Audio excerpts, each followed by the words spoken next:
morning. Good morning. Happy Thursday. Happy Thursday. Hey, Dr. Mary, guess what? It's our 2-year anniversary. It is. You have to speak louder, Dr. Mary. You're very far from the camera. It's our 2-year anniversary.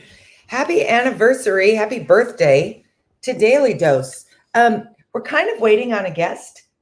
She maybe won't come, so we'll reschedule her if she doesn't. So we're going to just talk a little bit about why in the world we started Daily Dose, which some of you may know, we started on a complete and utter lark.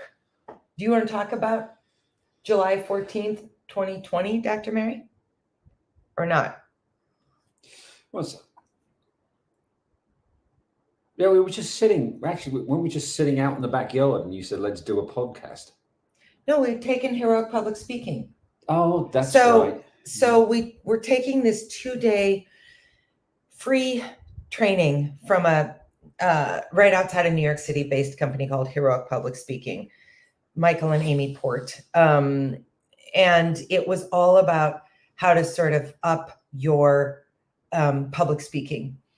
And I was shocked that Maz agreed to take it with me, but he did. And so it was a really good first day of virtual learning. And kind of the takeaway from it was that you have to be really consistent in creating content. Yeah. And we decided that we had, I'm telling this poorly because I wasn't really expecting to talk about it. I'm sorry. In February of 2020, we had launched this 9-week series that ended in April. The world fell apart in the middle. And we felt like the response had been so high, so positive, that maybe there was more to say and do. And then in July, we took this 2-day training. And at the end of the first day, we had done all this kind of brainstorming and creating some content ideas and pieces.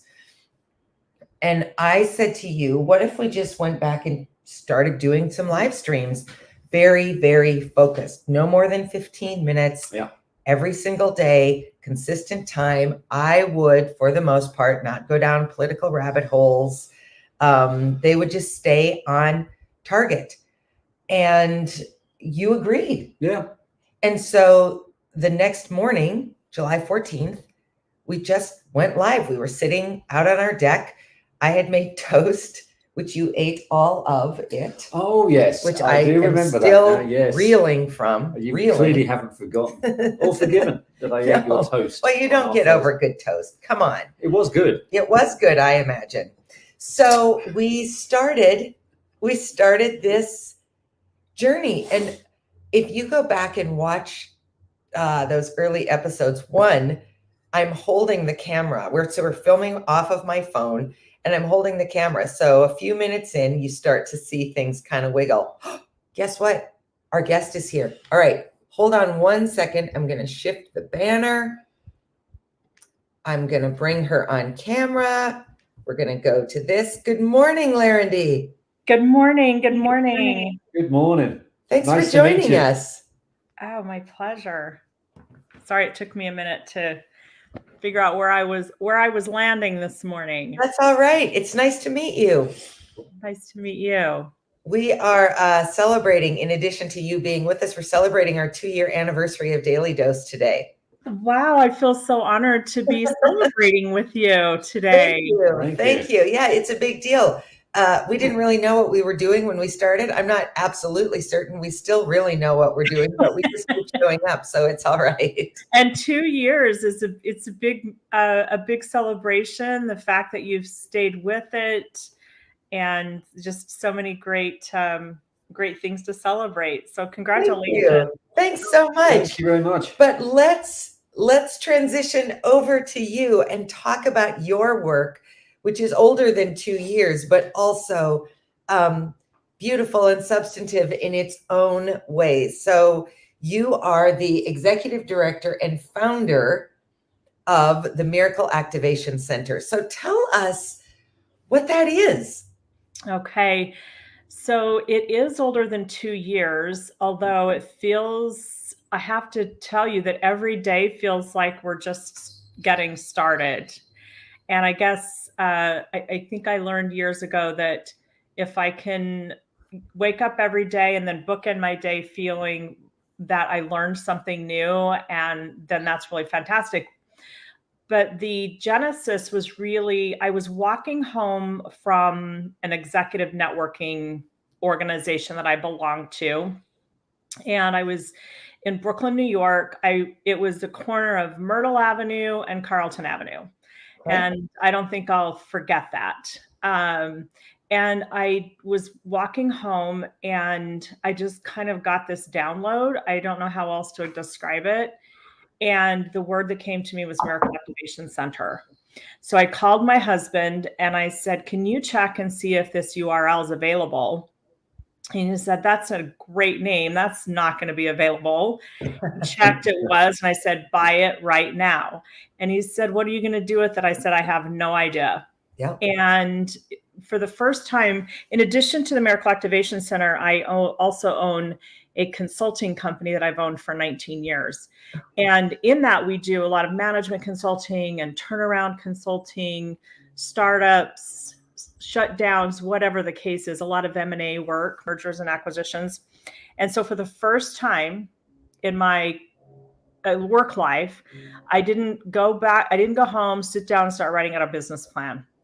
I just let Miracle Activation be kind of this organic thing. And over time, what happened was people started coming who needed the work that Miracle Activation Center now does. And it really is something that evolved over time. And so it was more than, we're coming up on 8 years ago now. And we just are in the process of launching our new website. It was almost 5 years before we even had a website because we weren't even sure what it was supposed to be and how that was going to unfold. Well, congratulations on that evolution. And I have to tell you, because I've never exactly met anybody else who had a similar experience. So I can tell you exactly where I was, not in Brooklyn. I was out in the middle of nowhere, North Dakota, on a farm dirt road, soybeans on my left and an empty field full of water on my right, when I also had a download moment. I like to say it was sort of my Saul to Paul transformation on the way to process, because it was like a beam of light from, it was angled, it came at me, and it was like, here's what you're going to do, Dana Del Val. And it wasn't about Daily Dose, it was some other things, but it was so clear. It was so unmistakable and so very evidently not really from me or from me, but through me, or I don't know exactly what preposition to use, but it's an incredible moment. And I think we're lucky we get to have those. Right. It sounds like the light within you connected with the universal consciousness, and and then that became a moment, what we call a holy instant or a sacred moment, where it becomes really clear. So, oh my gosh, that kind of makes me tear up a little. That's an incredible way to say it. I never have felt like I've exactly been able to explain it to anyone. So thank you for articulating that. Wow. That's how I received it anyway. Yeah, well, I'm going to receive it that way too, because I like that. Nice. So, okay, so you've done this work now for 8-ish years. We were on your website looking at some things. You have a lot of offerings, and it makes sense to me now that you're talking about sort of this organic growth, that it must be sort of driven by your client base and what they need. So let's just talk through what are you providing and how are you providing it? Because it feels so gentle and loving, which I think is not always the way people think about overcoming big obstacles. Yeah. Oh, thank you so much for identifying with that. We do have a lot of offerings, and I will just say the reason we're able to do that is both from a client perspective and a counselor perspective. Similar to how the download came, the attraction of both of those has just kind of coalesced. And so we have the ability to offer a lot of offerings because we have several counselors who we all have a similar common theme, but there's also additional modalities that they each bring to the table, which is really fascinating and fulfilling and fun at the same time. So the clients that we specifically work with, and we, when our new website launches, you'll see this more clearly, is there's two groups of individuals that we serve, and that is clergymen and C-suite executives, and anyone who supports that that role, I think, is the best way to articulate it. And Okay. what we help them with is to recover, reclaim, and rebuild their lives. And for clergymen, my connection to that is I grew up in a minister's home, and my father's a retired minister. So I have a unique understanding and perspective of the blessings and burdens that come with those roles as a clergyman's family. Mm-hmm. And then for corporate executives, I have a unique experience because I grew up in corporate America. I studied psychology and then decided I did not want to be a counselor at that time. Interesting that now I have a whole center dedicated to that. The universe Yeah. figures out how to bring us back around, doesn't it? Exactly. And the truth is, I used my psychology when I was in corporate America, and even my own company that I've owned now for 19 years, Roos Advisors. It's very consultative, counseling oriented. So those are the two verticals. And what we do is, I think there's two, if I had to boil it down to two areas, it's burnout and helping corporate executives and clergymen identify what the genesis of that burnout is, and then how to recover and reclaim and rebuild their lives so they can show up more powerfully. And then also the other area is in substance use disorders. And that's very near and dear to us because we are a recovery family. And again, if you had asked me when I was, 10 years old, what I wanted to be when I grew up, I wouldn't have understood on any path, any level that this was the thing. No. No, it does tend to right? sideways, that one. Yeah. But it finds us, doesn't it? Yeah, it does. Right? And because I grew up in a teetotaler home, I did too. Yeah, I actually and did. so it just oh, you did as well? Yeah, my dad never drank. My mum hardly drank, and she'd stop at a drink. There was no alcoholism in my immediate family at all. Mm-hmm. Right. So that's so I was a bit surprised when I learned that it was in my family history, ran really deep.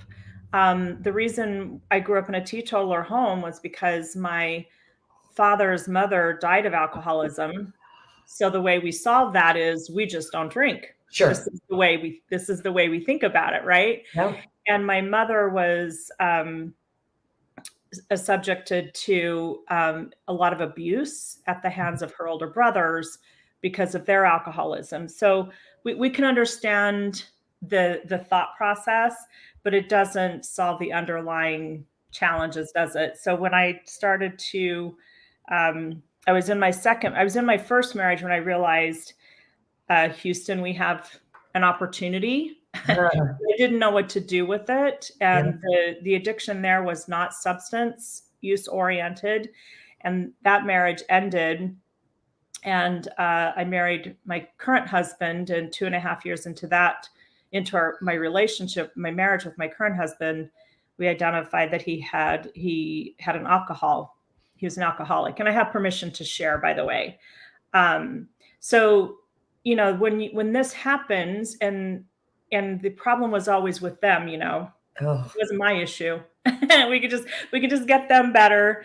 And it wasn't until April 1, 2008, when I was given one of the most important treasures of my life, and I walked into an Al-Anon room. And that's the day the world became a safer place, because Larendee wasn't out in the world trying to control people, circumstances, and outcomes.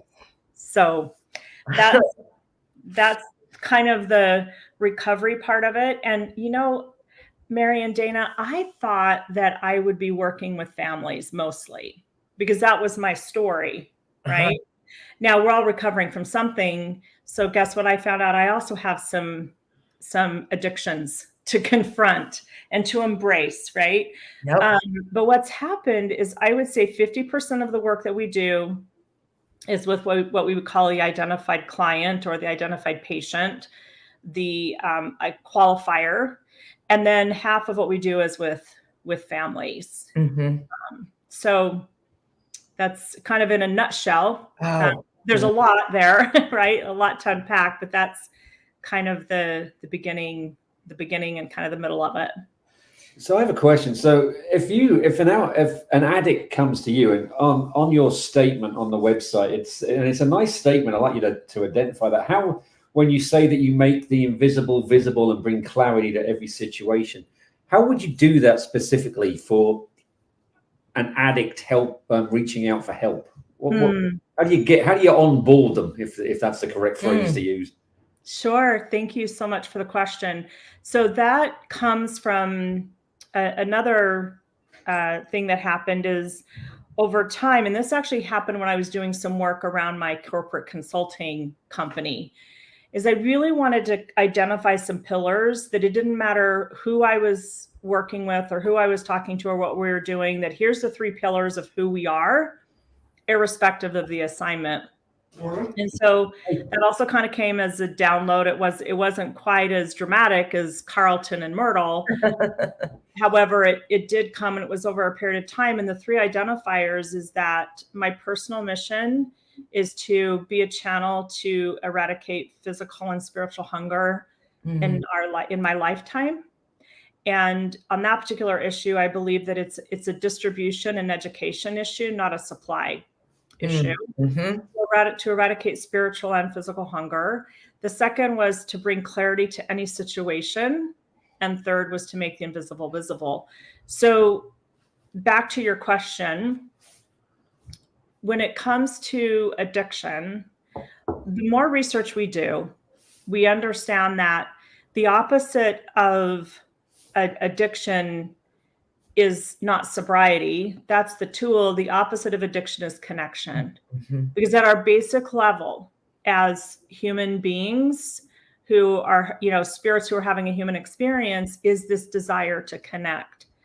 And what's the first thing we do is if we're an extrovert, I want to connect outside of me, and I want to have a lot of conversations like this, which, by the way, I am. So the more I'm around people, the more connected I feel.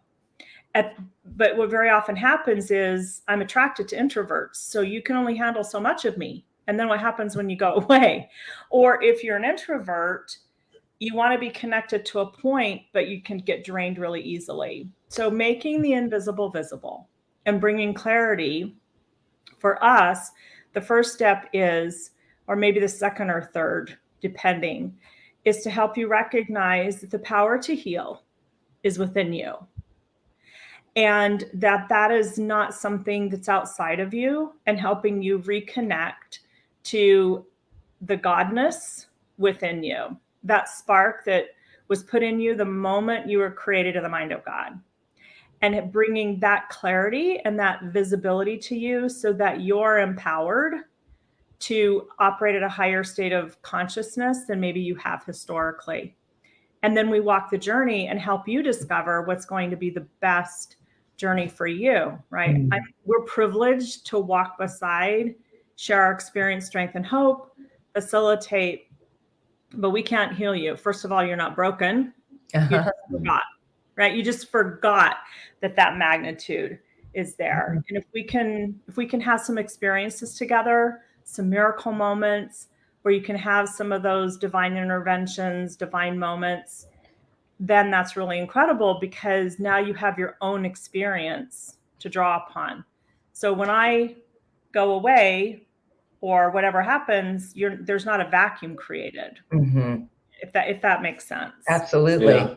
Yeah, it's a dependency on self versus a codependency in a negative way. Because I do think, if I think about the years that Maz was really struggling, he was utterly isolated, despite the fact that we were in the same house. He was teaching, he was doing all these things.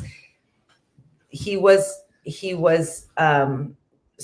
really like he was on a little island all by himself. And I think one of the important steps for you was to figure out how to come back to connection and community, but not be codependent on it. To know that whatever came his way, he could maintain this new path for himself. That's a huge learning curve. Right. That isolation is symptomatic of that feeling of lack of connection and not knowing how to receive that in a way that's not going to be draining, or, to feel overexposed or unsafe or whatever that is. Yeah. Right. And we also know that attachment disorder is also another indicator, right? When we look at it, we say, okay, well, let's look at some history in the identified client and also in the family system, and generations back, there's usually some type of attachment disorder. So we're asking an addict to attach and connect in a way that doesn't feel safe for them, right? So we're kind of asking them to leap the Grand Canyon without a safety net. And so helping them to identify that safety is within them. And it's challenging, right? Because I was talking to a father last night whose son has been struggling with addiction since he was 11 years old, and the young man's now 27. Wow. And, interesting that this family has been living, in this situation, and no matter how many rehab centers they've been in, this young man has been in, such a lack of understanding of what we're really dealing with. And I'm not blaming anyone for that, but just an awareness. And as I was sharing with him last night, I said, you're asking this 27-year-old man to show up as a 27-year-old man when he's been struggling with addiction for 11 years, since he was 11 years old. Yeah. You don't have a 27-year-old man standing in front of you on any level. Yeah. And so that's frustrating. And he said, you know what, you're so right. And just knowing that is a relief, right? So that's, again, bringing clarity to the situation. And what may seem obvious to you and me wasn't obvious to this family. I want to put up a comment from one of our watchers, John. What a difficult task it is to get an addict a reason to change and realize how to live a better life without a substance. It's not easy to relate the beauty that exists in life when their environment has become so dark and bleak. Once that is realized, that is the spark that allows the possibility to recover. It's a really lovely way to say that, John. It is. Thanks, John. Yeah, thank you, John. It is. I love how John used the spark. Yep, me too. And it only requires a little bit of awareness of that spark. For most of us, and I was, my recovery has been a little bit different. Again, the biggest thing, recovering from this need to control, that spark can be challenging for us to find and identify sometimes. Absolutely. Right? I talk about sparks in this work that I had this God moment with as well. And I often think of it like a little pilot light. Your pilot light's never actually out if you have a gas-powered stove or oven, but you can't always see it, and sometimes you have to relight it. But it's there; it's ready to go. You have to find it again. I want to put the link up for your site while we are talking. I wanted to know if you find a propensity in this C-suite and clergy person subset. Do you find a propensity of addiction based on the stresses of those particular job titles? Or do they sort of fall into the general mix of people, and 10% or so of everybody has that problem? Well, I'd be interested to hear your experience as well. What my experience has been is that if I have, first of all, we're all recovering from something. Yeah. That in some of my writings, I say that we're recovering from our experience of our humanity. Mhm. So the moment we decided to incarnate here was the moment we decided that there would be something to recover from, right? Mhm. Or run towards. So what I will say is that on the one hand, I guess I could say that certain stressors are going to be triggers on the one hand. Mhm. On the other hand, you know, we use A Course in Miracles as some of the fundamental and foundational work that we do. And the reason we do is because once you're really ready to receive, I think there's very few texts that can help us really understand the ego. And Mm. Course in Miracles is one of those. And so I always say, never underestimate. The Course in Miracles says this: never underestimate the veracity and the viciousness of the ego to take you out. So, you know, in recovery, we often say, you know, well, what caused you to use today? Well, the sun came up. So Mhm. there is that. And then we'll look for a reason. But on a more grace-based perspective, certainly those triggers are going to come in and they're going to tap on my shoulder. And if addiction or substance use disorder or pornography or gambling or whatever that is has been a way to fill the hole, as soon as I get that tap, for sure the thought would likely enter the mind until it doesn't. So especially early in recovery, it's early as we're starting our recovery work, these stressors Mhm. are there. So in corporate America, it's the stressors of too much pressure, whatever the case is. And the clergy, frankly, usually it's that we're the go-to person for everything. And who do we go to? Right. Yeah. And that's Right, about because I would think a clergyman would understand that there's a need for them to reach out to a fellow clergyman, but they know that they're just adding additional stress to that person's plate. Right. Then, so it's sort of that challenge of knowing just a little bit too much and seeing behind the curtain enough to know that you don't want to exacerbate that for someone else. Right. And if we can come at it from a connection perspective, Mhm. then I recognize that I need help too. And there's a kinship there. So, Mhm. you know, another aspect, and this is true in many spiritual practices, is that, you know, we all go home together. So it's that community. And, you know, I'm going to talk to Maze and Dana today, and there'll be some things that I'll learn today that I wouldn't have learned if I hadn't shown up today. And that's incredible. Right. So that desire to connect and desire to learn and be open hands, open heart to that.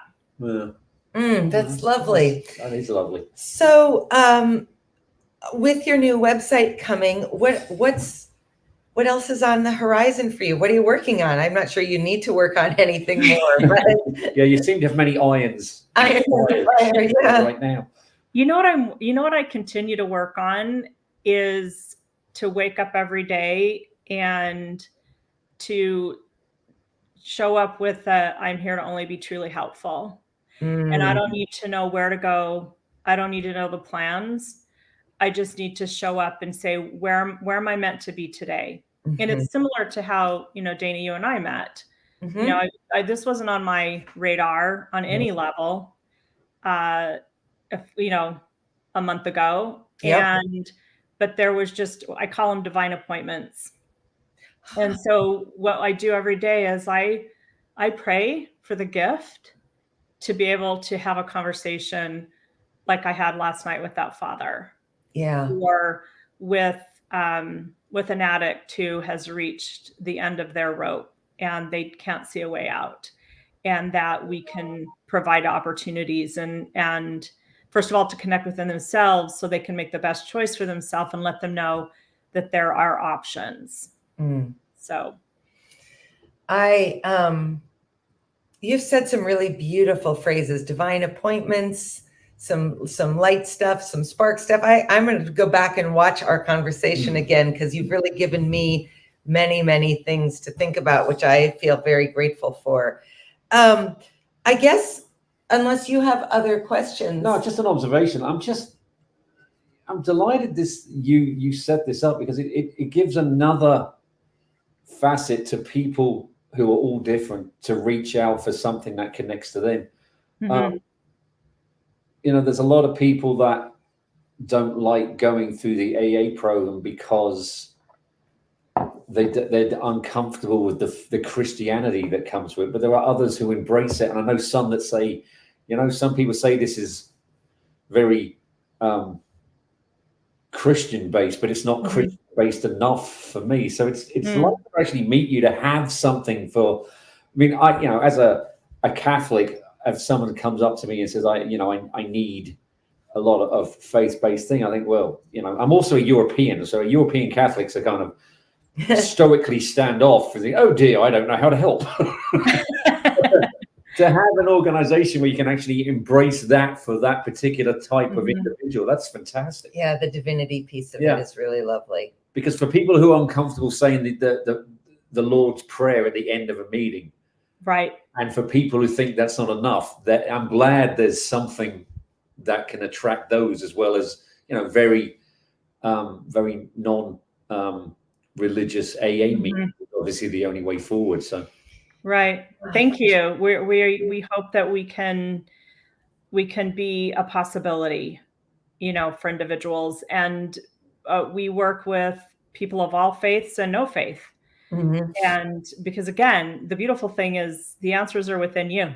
Yeah. So, that's what I love about when I read your statement, making the invisible visible. I had lots of, my God, that could mean so many things, but it's not judgmental. It just. It does. It can apply to anybody. I just want to read the sentence that you have at the top of your little bio under our team, because I think it's so beautiful. And it's from A Course in Miracles. The kind of rest you seek, you will not find from sleeping, but from waking. Yeah. That's, again, sort of that bringing the invisible to the visible. What a poetic, spiritual, beautiful way to think about the opposite of that numbing out experience that addiction so almost always brings, not just to the user, but to the family. We were numb for a long time, sort of existing in this almost kind of weird, thick gelatin that kept us alert, but not connected. And it's really it's not about sleeping. It's about becoming present and alert and awake and aware of all of the trials, tribulations, beauty, and joy that is being alive. Right. It's chasing that life, isn't it? I read a beautiful Facebook post the other day about a woman who eventually transitioned from brain cancer. And she said, if you're reading this, it's because I've transitioned. I read that post too. Wasn't it unbelievable? And what was it that was so profound about that for you, Dana? I loved that she just said, live your life. Yeah. A long life is short. It's short. You're going to get to the end and feel like, I didn't have the time I thought I'd have. So live your life while you have it. I love it too. I thought it was amazing. Isn't that great? That's when we can have those moments on social media, because they're not always that abundant. It's really not always that profound. Right. A lot of lack of profundity on Facebook. Right. I loved what she said about, I came to a point where I started chasing life instead of running away from death. Yes. So profound, right? And so it connects with us, because that's that spark within us that said, that's it. I'll have what she's having. Yes. We just want to, at Miracle Activation Center, we want to provide those kind of moments, right? That I can walk with Maze for a minute. He'll say something. I'll go, I want more of that. So I'm going to sow more into that. Right. Yeah. So chasing life. I mean, that's what's lacking in an addict. You forget there's a life outside of your addiction too. So it's a fantastic state to be in, and a fantastic dream to follow. What if as addicts, we could even at some point get to the point where I can hug myself and hold myself and even love that part of me. Yeah. Because, we know in parts therapy, when we do, and there's been some tremendous work done around this, when I try to cut a part of myself out and set it aside, it still creates a hole. So when Yeah. I can receive that this has been part of my journey, Mhm. and I'm going to embrace that part of me too, because the reason I drank, drugged, overused, whatever it was I was trying to fill a void. So let's not create another void, Right. Right. So Yeah. I mean, it's just part of the journey. And Mhm.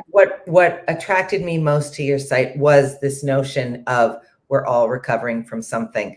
Some people I have sort of discovered in these 2 years, in some ways, being a named addict in recovery makes you very, very fortunate, because whether we understand it accurately or not, we all have a general sense of what it means to say, well, I'm a alcoholic in recovery. Mhm. If you don't have that clearly defined thing, you're Mhm. just muddling through life, you can't say I'm a blank in recovery. I'm a human Right. in recovery. I mean, I don't know what you're in recovery, I'm in recovery from, but of course we're all trying to get through and past and around. And again, the prepositions of life, I Mhm. think, make us both complex, broken, and resilient. And so you gotta love it all, because Right. you wouldn't be where you are had you not gone through the bad. You certainly are where you are because you've gone through the good. So it's all just part and parcel to it.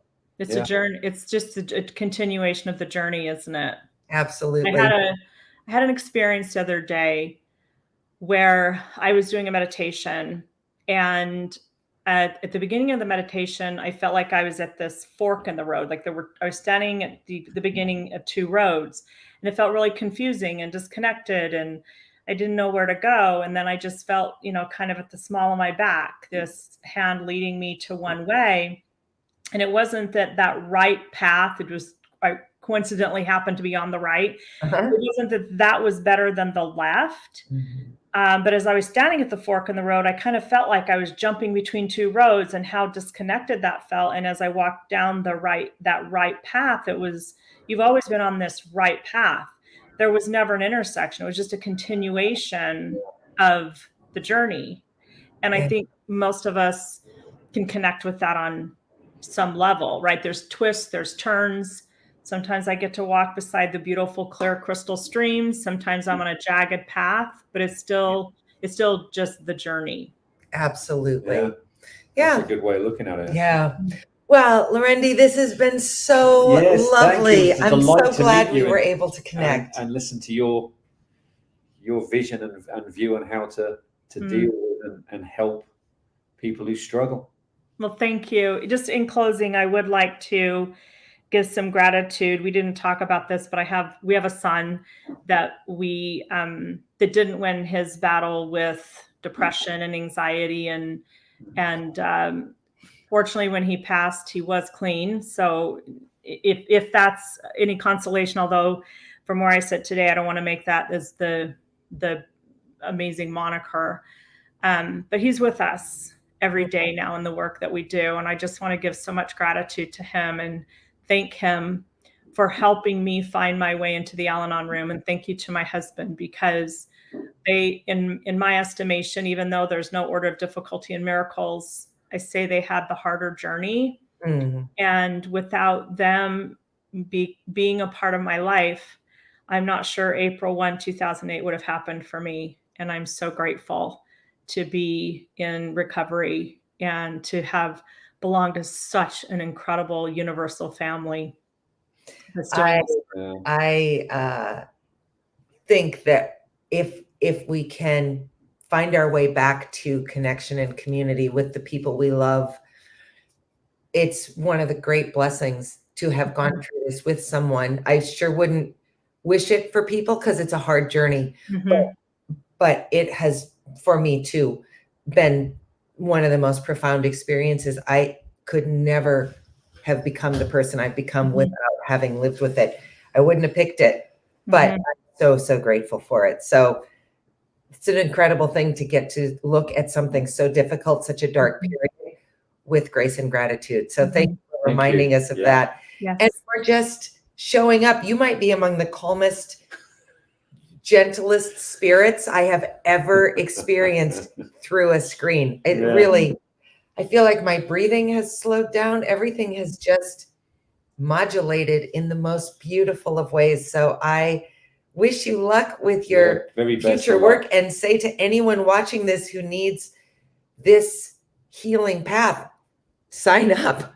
Go to the website and connect with them, because it's been an incredible, I don't know, 40 minutes or something.